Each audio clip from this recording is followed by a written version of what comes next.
Alo mẹ mình là hả? Thì nếu như channel cái này bị biến lại chú rồi lại bảo đấy. Mình cái Parma video mà đi sông lấy đi lưu quang lấy đi thế cái này phiêu đã Parma video mà bia ra phiêu bảo đấy. Aku đã lấy đi biến đã bia mà phiêu bảo đấy.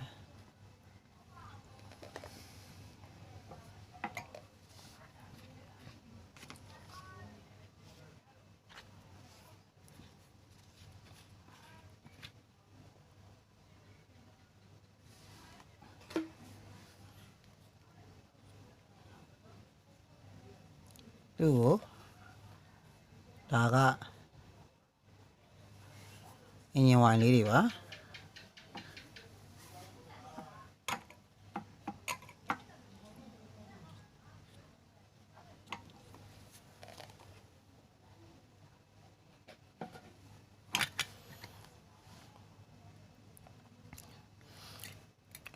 그리고 biến đã đấy cả.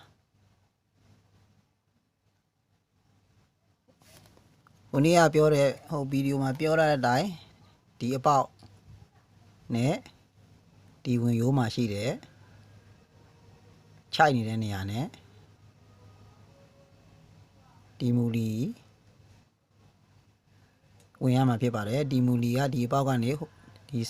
vùng yếu cái chạy của tôi mà phía bảo đấy, ở đó đi bảo nè, vùng yếu mà xí đấy, chạy nè, đây nè ó, thế mà phía bảo đấy.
Đây nè ó,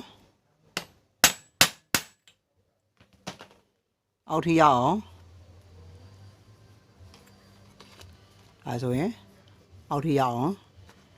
vậy thì phía bảo đấy, thì lú, ta lấy đây thà bị đó, bỏ này, cái chả mà phía bảo đấy,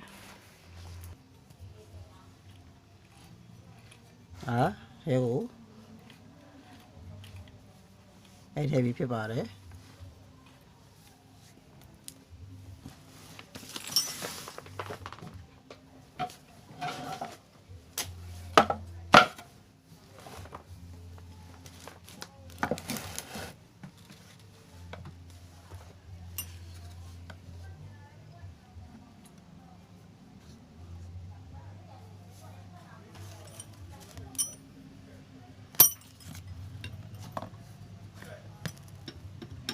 Vậy thế đó, nhà doa như thế, siêu mà bà, nị rồi vậy thế, vậy thế à bà đấy.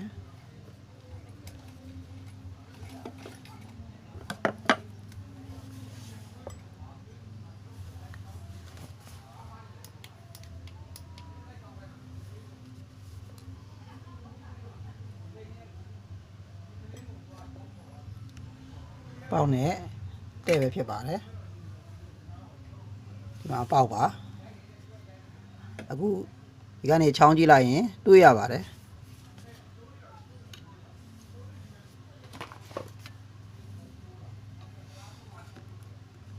ဒီမှာတူးမှုလီ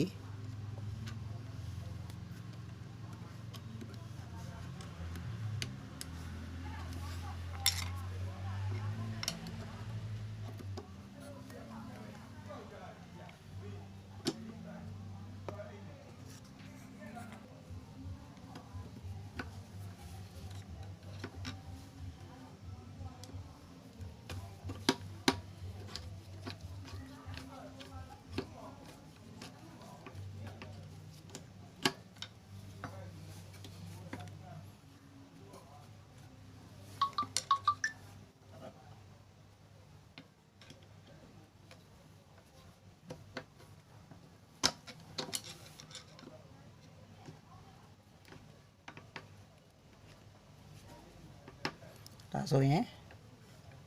ပေါက်တဲ့ရင်ဒါလေးမူလီပြန်ကြက်လိုက်ရုံပါပဲ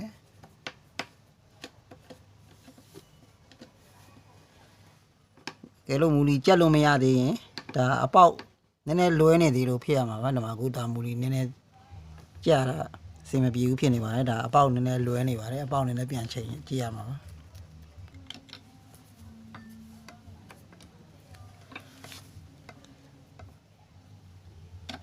ဆိုရင်ပေါက်တဲ့အောင်တေချာချိန်ပြီးသွားပါပြီ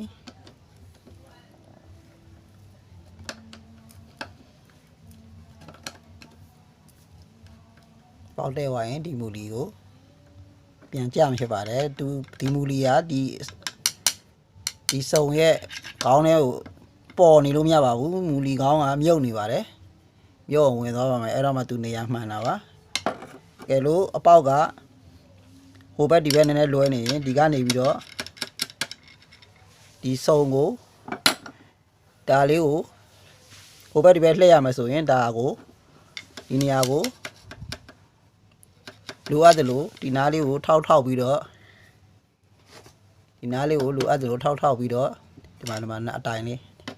လိုအပ်တယ်လို့ထောက်ပြီးတော့နည်းနည်းလေးလိုရင်သူ့ကိုဟိုညာဘက်ကိုလိုရင်ညာဘက်ကိုထားပြီးရိုက်ဘယ်ဘက်ကိုလိုရင်ဘယ်ဘက်ကိုထားပြီးရိုက်လို့ရပါတယ်ပေါက်နည်းနည်းလွှဲရင်ဒီဘက်ချမ်းကိုလိုရင်ဒီဘက်ထားအောင်ထားဟိုဘက်ကိုလိုလို့ရှိရင်ဟိုဘက်ချမ်းကိုထားပြီးတော့ဒါရိုက်ချိန်လိုက်ရင်ရပါပြီဒါဆိုရင်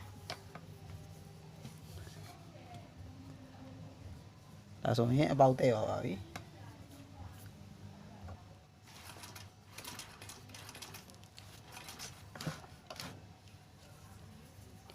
ဒီလူကောင်းတက်ပြီးရင်လှည့်ကြည့်ပါကဲလို့ဒီကနေစောစောကဒီလိုရိုက်ထည့်ပါများတော့တအားရိုက်ထည့်လိုက်လို့အထဲမှာအထဲကိုအရောက်များသွားရင်သွားပြီးတော့နည်းနည်းစီစီလေးဖြစ်နေပါမယ်သူကအနေတော်ရိုက်ထည့်ရပါတယ်ဒီဥစ္စာကဒီစုံကအထဲကိုတားကြီးဝင်ကတ်သွားရင်ဆက်ကစီးပြီးလေးနေမှာပါအနေတော်ဖြစ်ရပါပဲဒီလိုမူလီတက်ပြီးသွားလို့မူလီလည်းအပေါက်တဲ့တယ်မူလီလည်းကြက်ပြီးသွားလို့လှည့်ကြည့်လို့ကဲလို့စီးနေရင်သူ့ကိုဒီရှေ့နားမှာ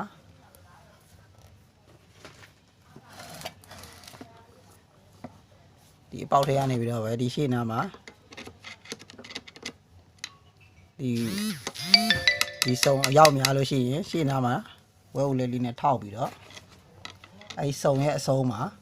ဒီလိုနည်းနည်းစုံရဲ့အဆုံးမြင်ရပါတယ်ဒီပေါက်ကကြည့်လို့ရှိရင်ဒီနာဒီဘလူးကောင်းရဲ့ဒီအထဲအဆုံးသားလေးကိုမြင်ရပါတယ်ကြားလေးနည်းနည်းဟနေပါတယ်အဲဒီဟတဲ့နေရာလေးကိုဒါလေးနဲ့ဒါလေးဒီလိုပြန်ထုတ်လို့ရှိရင်ဒီပြန်ပြီးတော့ခြောက်သွားပါလိမ့်မယ်အရောက်များနေထဲကိုအရောက်များနေလို့ရှိရင်သူစီစီလေးဖြစ်နေမယ်စီစီလေးဖြစ်နေမယ်ဆိုရင်ဒီကြားထဲနဲ့ကြည့်လိုက်ကြားထဲကြည့်လိုက်လို့ရှိရင်ဒီအုံကြီးရဲ့အဆုံးမှာဆုံးလေးကိုဒီလိုဝဲဦးလဲ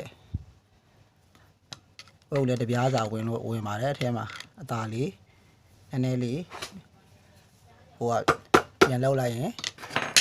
လှဲပြီးတော့နည်းနည်းပြန်ရိုက်လိုက်ရင်ပြန်ပြီးတော့ဒီဘက်ကိုသူ့ဟာနဲ့သူတအားကတ်နေတဲ့ဟာပြန်ရွှေ့လာမှာပြန်ရွှေ့လာလို့ရှိရင်သူပြန်တွက်သွားပါလိမ့်မယ်ကြားထဲမှာရှိပါတယ်ဒီကြားထဲကြည့်လို့ရပါတယ်ဒီအပေါက်ကနေစုံလေးကိုဝဲဦးလည်းပြားနဲ့နည်းနည်းပြန်ပြီးတော့အပြင်ထွက်လာအောင်လုပ်တဲ့သဘောပါနည်းနည်းလေးလုပ်လိုက်ရင်ထွက်လာပါတယ်ဒါတတ်တာပါပြီးရင်အတ္တရဲ့ဘီတာရဲ့တက်ပြပါမယ်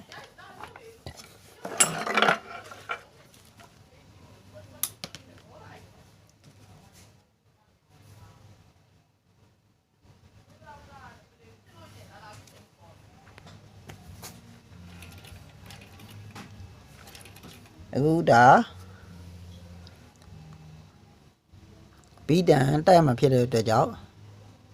ဒီပစ္စည်းလေးကိုအရင်ဒီမှာတက်ရမှာဖြစ်ပါတယ်ဒီမှာကြားလေးမှာသူပစ္စည်းသူပြန်တက်ပါဒီမှာဒါလေးကဒီပြီးမှတဲ့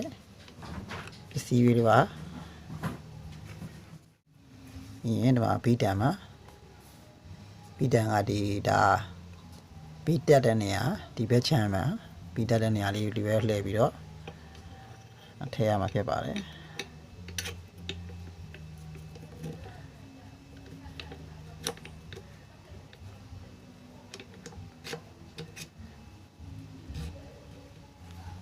ဒါဆိုရင်ဒီဘက်ချမ်းလှည့်လာတာပါ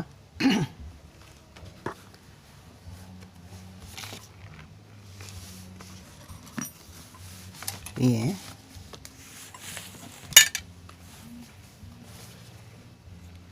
စပလိန်ဒီအပေါ်ကနေဆော့ချရမှာစပလိန်တက်ရမှာစပလိန်ပေါ်ကနေဒီဝဲဦးလက်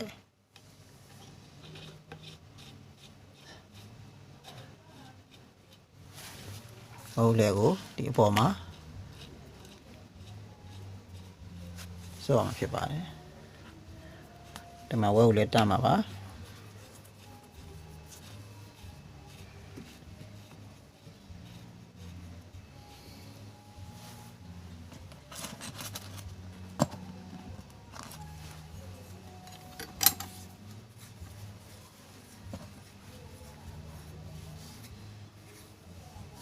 ဒါကဘီ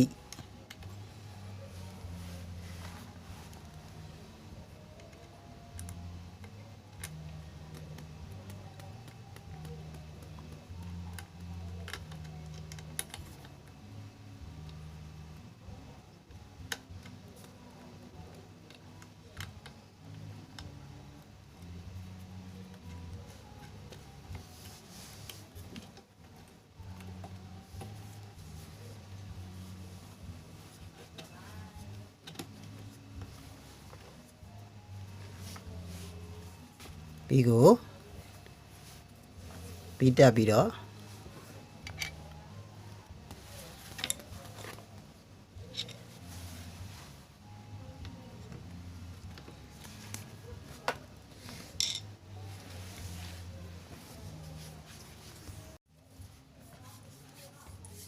ပြီးရင်ဒီမှာ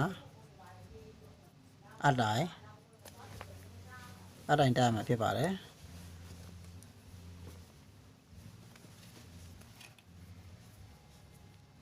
ဒီနေရာလေးက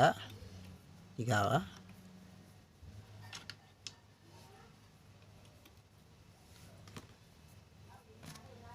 ဒီမှာတူးမူလီလေးရှိပါတယ်မူလီလေးနည်းနည်းကြက်လိုက်ပါဖြုတ်တော့ငါဒါမူလီနည်းနည်းလျှော့ပြီးဖြုတ်ထားတာဖြစ်ပါတယ်တအားကြီးကြက်ဆံမလို့ပါဘူးတအားကြီးကြက်ရင်လည်းကြက်နေမှာပါ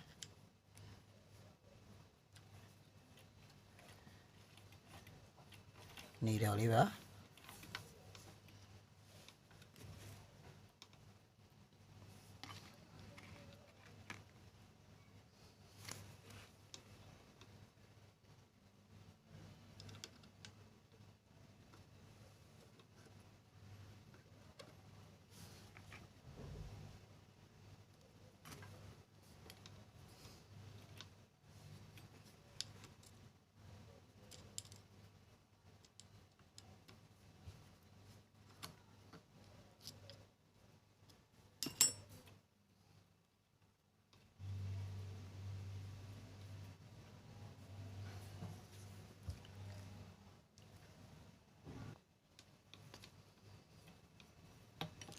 အတိုင်းကိုဒီဘောကနေပြီးတော့ပဲ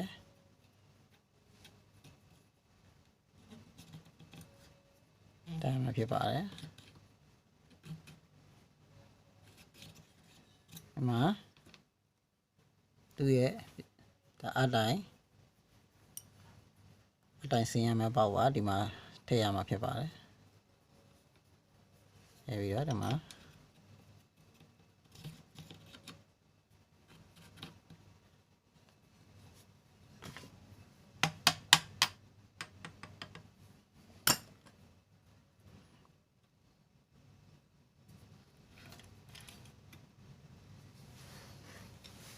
ပြီးရင်ဒါကခြီဒိန်းလေးပါ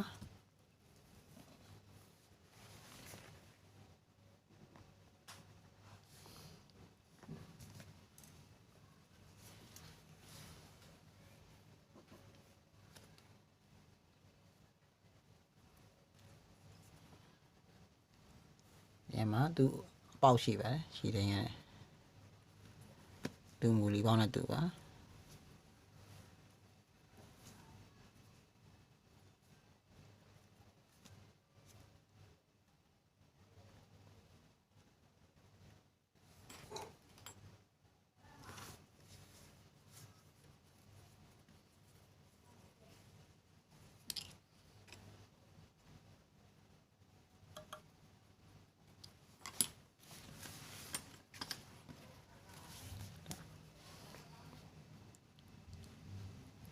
ဒါက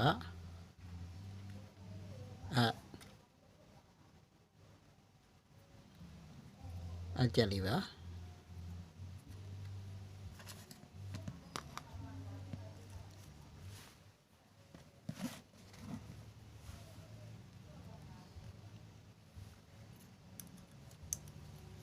အကြက်လေးမှာအပြန်တက်ပြီးတော့ချိန်ကြည့်ရမှာဖြစ်ပါတယ်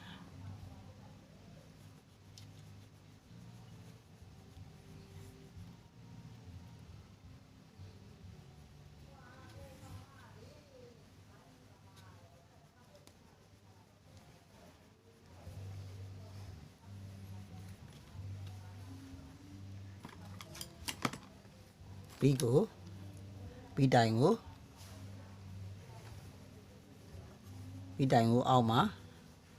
အဲ့နဲ့လေကောင်တက်အောင်ပြီးကိုချိန်ပြီးရင်ဒီနေရာကျက်လို့ရပါပြီဒီမှာဒီနေရာကိုပြီးကိုအောက်ဆုံးထိချရအောင်ချထားပါတယ်အောက်ဆုံးထိရအောင်ချထားပြီးတဲမတဲအဲ့နဲ့အစင်မဲ့ပေါက်နဲ့ပြီးကလေးကောင်နဲ့ချိန်ပြီးရင်ဒီနေရာကျက်လို့ရပါပြီဒါဆိုရင်ဒါပြီးမလို့ရပါပြီ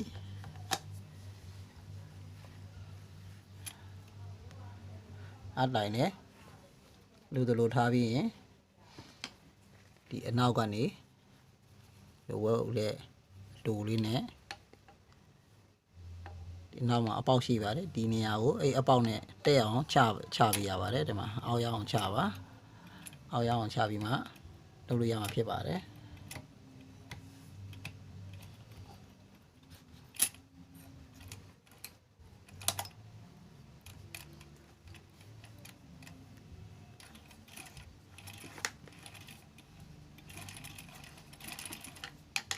ဆိုရင်ပြန်တက်လုပ်ပြီးပါပြီနောက်မှဒီနတ်ရှိပါတယ်နည်းနည်းကြက်ပါ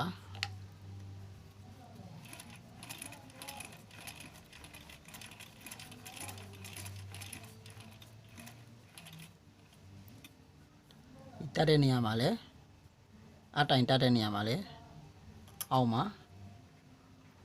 မှန်စစ်လို့ရပါတယ်အတိုင်မြည်နေရင်လေဒီနေရာမှာတိုင်ပင်ကလွဲသွားနိုင်ပါတယ်အကြာကိုအောက်မှာကြည့်ပြီးတော့မှဒီနေရာမှာမူလီချိန်မှာ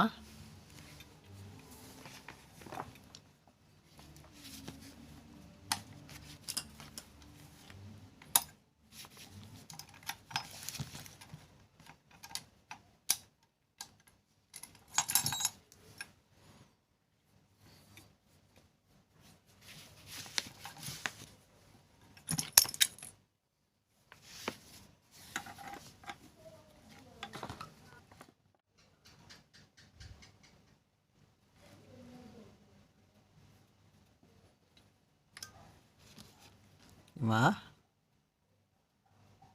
အကြရမယ့်နေရာပါ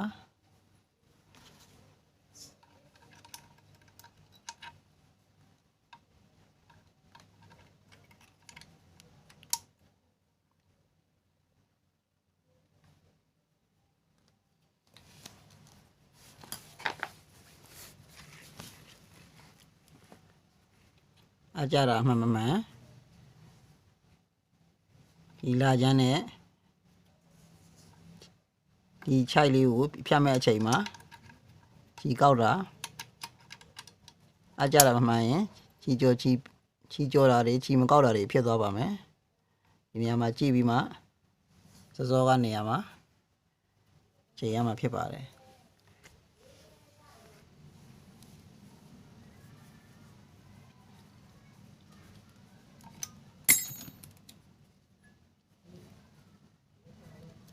အခု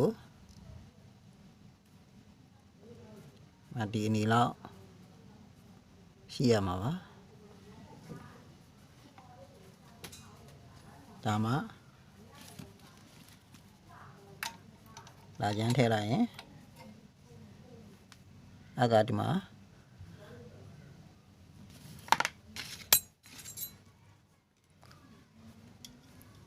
အပေါက်လေး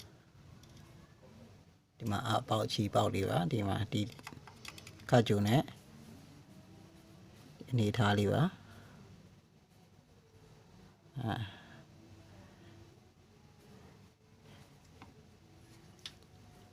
အတိုင်ကိုအနေထားရအောင်ချပြီးမှ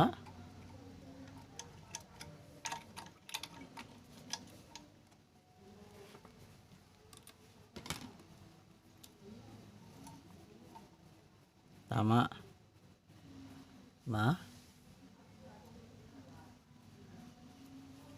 လာချမ်းလေးကနေပြီးတော့ခြီကိုချက်ယူလို့လွယ်မှာပါအဲ့နေရာမှာတိုင်းမင်းအမှန်ပါအဲ့နေရာထားပြီးဒီအတိုင်ကိုကျက်လို့ရပါပြီ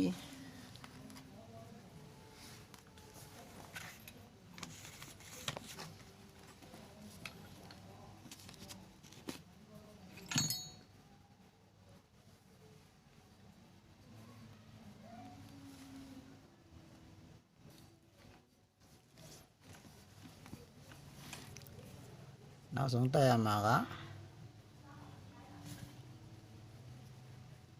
တုတ်တန်လေးပါ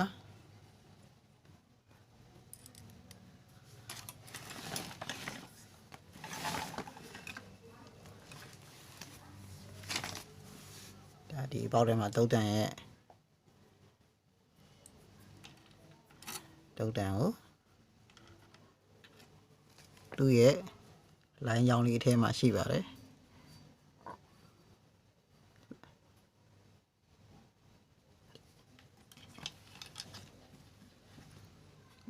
တက်ပြီးတော့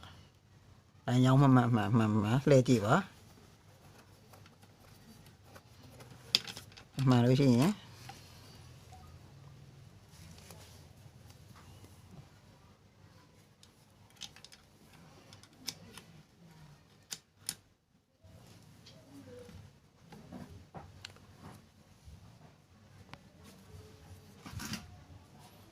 တုတ်တန်တက်လို့တက်ရလွယ်အောင်စက်ကိုဒီမှာဒီအောက်ဆုံးဒါလေးကိုအောက်ဆုံးရအောင်ချထားလိုက်ပါအဲဆိုရင်ဒီမှာလွယ်ကိုပါတယ်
ဆိုရင်ရပါပြီ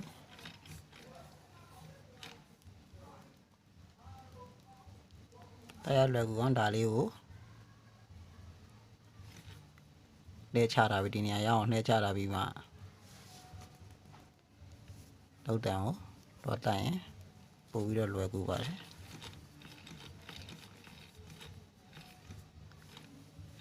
အားလုံးပဲဗီဒီယိုလေးကိုကြည့်ပြီးမိမိဆက်ကိုမိမိပြုပြင်ကြည့်ပါ